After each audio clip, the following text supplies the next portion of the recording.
झारखंड के डिप्लोमाधारी अब पॉलिटेक्निक करने के बाद झारखंड सरकार में चीफ इंजीनियर नहीं बन पाएंगे। अब ना तो वे सुपरिटेंडिंग इंजीनियर बन पाएंगे, न ही चीफ इंजीनियर के पद पर प्रमोशन पा सकेंगे और न ही इंजीनियर इन चीफ जैसे बड़े पद पर अपनी सेवा दे सकेंगे।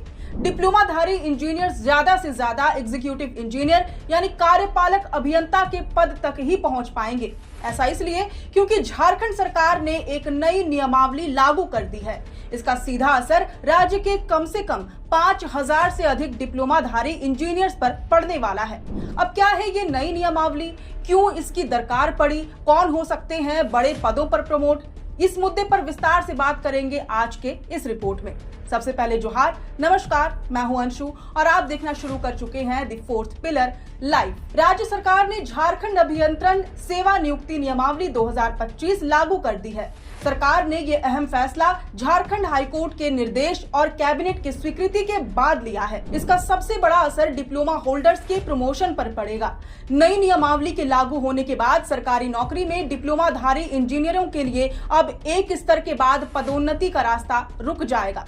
वह प्रमोशन के आधार पर कार्यपालक अभियंता यानी कि एग्जीक्यूटिव इंजीनियर के पद तक ही पहुंच पाएंगे। अब झारखंड के विभिन्न विभाग जैसे पीडब्ल्यूडी, बिजली विभाग, पेयजल विभाग, पथ निर्माण विभाग, जल संसाधन, ग्रामीण विकास, ग्रामीण कार्य, ऊर्जा विकास निगम और इसकी तीनों सब्सिडियरी कंपनियों में 2016 या उसके बाद नियुक्त हुए जूनियर इंजीनियर्स सीधे तौर पर प्रभावित होंगे। झारखंड में ऐसे 5000 से ज्यादा डिप्लोमाधारी इंजीनियर्स हैं। इससे पहले की नियमावली के अनुसार जूनियर इंजीनियर्स प्रमोशन पाकर चीफ इंजीनियर पद तक पहुंच सकते थे, मगर इससे बीटेक डिग्री होल्डरों को काफी शिकायतें थी।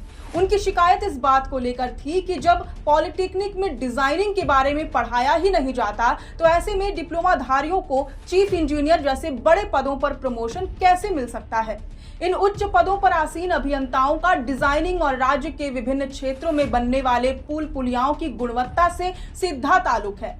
हालांकि अब ये संभव नहीं होगा। ऐसे में अब सवाल ये भी है कि आखिर चीफ इंजीनियर, सुपरिटेंडिंग इंजीनियर या फिर इंजीनियर इन चीफ कौन बन सकता है। इसका जवाब है डिग्रीधारी इंजीनियर्स, यानी जिनके पास बीटेक की डिग्री है। अब केवल वे ही पदोन्नति पाकर मुख्य अभियंता, अधीक्षण अभियंता जैसे पदों पर अपनी सेवा दे सकेंगे।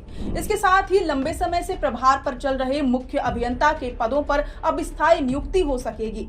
वहीं दूसरी ओर पॉलिटेक्निक कॉलेजों से डिप्लोमा करने में छात्रों के रुझान में भविष्य में कमी देखने को मिल सकती है। तो अब सवाल उठता है कि इस पूरी तस्वीर के दूसरे पहलू क्या है और क्या वाकई डिप्लोमाधारियों के लिए सारे रास्ते बंद हो गए हैं। देखिए, सिक्के का दूसरा पहलू यह है कि इस नई नियमावली में कुछ ऐसे बदलाव भी किए गए हैं जिन्हें सरकार फायदे के तौर पर पेश कर रही है। मसलन जूनियर इंजीनियर से असिस्टेंट इंजीनियर बनने के प्रमोशन कोटे को 24% से बढ़ाकर अब 28% कर दिया गया है। इसके अलावा पहले प्रमोशन के लिए जो डिपार्टमेंटल एग्जाम यानी कि विभागीय परीक्षाएं देनी पड़ती थी, उन्हें अब पूरी तरह से खत्म कर दिया गया है, जिससे अब प्रमोशन सिर्फ सीनियरिटी के आधार पर मिल सकेगा। साथ ही जो इंजीनियर्स नौकरी के दौरान अपनी पढ़ाई जारी रखकर डिग्री हासिल कर लेते हैं, उनके लिए उच्च शिक्षा का एक अलग से 10% कोटा भी फिक्स किया गया है। कुल मिलाकर कहें तो अब झारखंड के सरकारी महकमों में इंजीनियरिंग के क्षेत्र की सबसे ऊंची कुर्सी सिर्फ और सिर्फ बीटेक डिग्री वालों के लिए आरक्षित हो गई है।